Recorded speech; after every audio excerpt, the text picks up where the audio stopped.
especialista en pensiones y director general de asesores patrimoniales. Muchísimas gracias, Ricardo, por estar esta noche con nosotros aquí en Salud, Dinero y Amor. Muchas gracias a ustedes.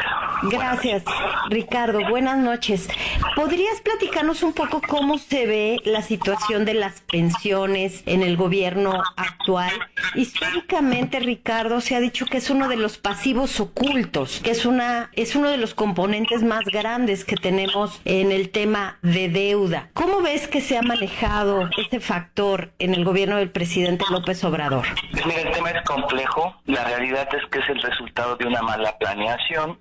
No se estimó cuando se desarrolló este sistema de pensiones, pues que el estimado de vida, la tecnología iba a permitir que este estimado de vida subiera. Luego entonces, hoy día siguen entrando personas a obtener el derecho a pensionarse, que es a partir de los 60 años, hablando de los trabajadores de las empresas privadas que cotizan al IMSS y pagan un seguro de retiro. Siguen entrando y no salen personas. Esperaban que ya esas personas pues no cobraran porque se estimaba que vivieran menos, ¿no? Entonces siguen entrando y no fallecen las otras, y sí, se ha hecho una bola de nieve con cargo al Estado. Esa es una realidad. Ricardo, muy buenas noches. Te saluda Marilena Vega. Entonces, ¿cómo estás viendo la actualidad de las pensiones? ¿Se tendría que reformar para mejorar, por supuesto, los ahorros adquiridos por parte de los trabajadores? Pues mira, todas las reformas son perfectibles. Es buena la reforma en algunos casos. En mi punto particular hay cosas que todavía son mejorables.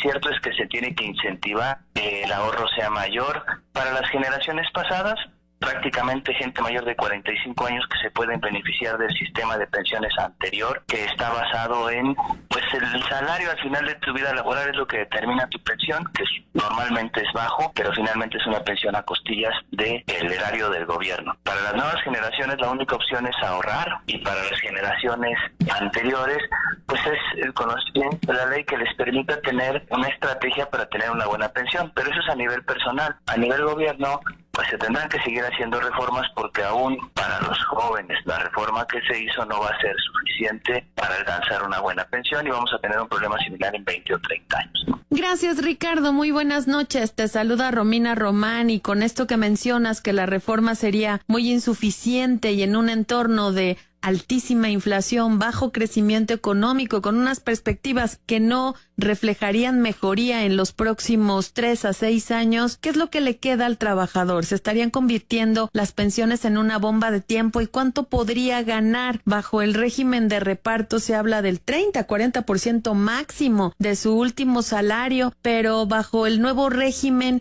¿qué se espera?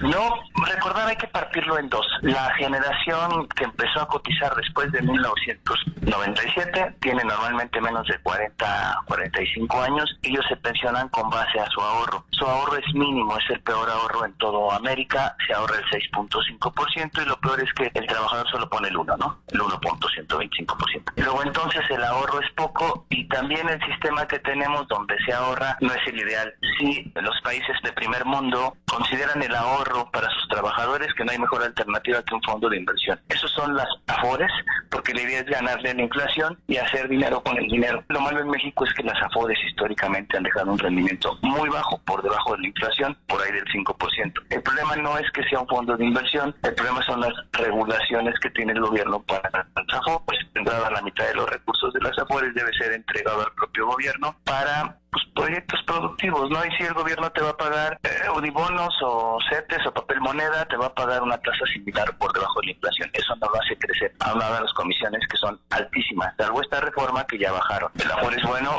sí, es mejor que un banco. Sin embargo, hay otras alternativas. La aportación que hace el patrón por ti, para los jóvenes, está bien que se hagan esas administradoras, pero si tú lo vas a hacer por cuenta propia, debes elegir sí un administrador de activos, pero buscar otras alternativas que sean más eficientes, no las Afores. Ricardo Velázquez Luna, especialista en pensiones. Es muy complicado para los trabajadores del Estado porque como platicábamos, se ha estado olvidando el tratamiento adecuado para las pensiones de los trabajadores. ¿Qué le recomendarías a un trabajador del Estado, de algún gobierno, de alguna entidad gubernamental para pensar en su pensión? Pues mira, para en general los trabajadores que pertenecen a un sistema de ley anterior y para los mismos trabajadores al servicio del Estado que ya tienen definida su pensión con base a ciertos parámetros, en el caso de los trabajadores al servicio del Estado, pues es en función a su salario último, a las personas que cotizaron en la ley anterior del IMSS,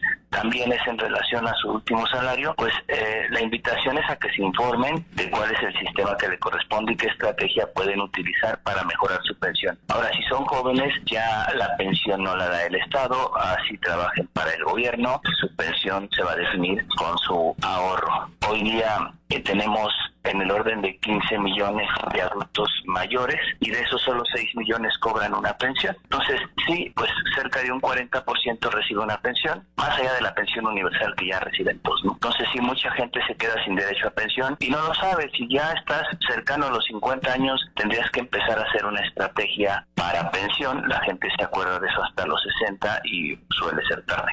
Muchísimas gracias, Ricardo Velázquez, por esta plática, por esta charla y estos comentarios, especialista en pensiones y director general de Asesores Patrimoniales. Gracias y muy buenas noches. Gracias a ustedes. Buenas noches. Vamos a hacer una pequeña pausa, pero regresamos aquí en Salud, Dinero y Amor por el 80.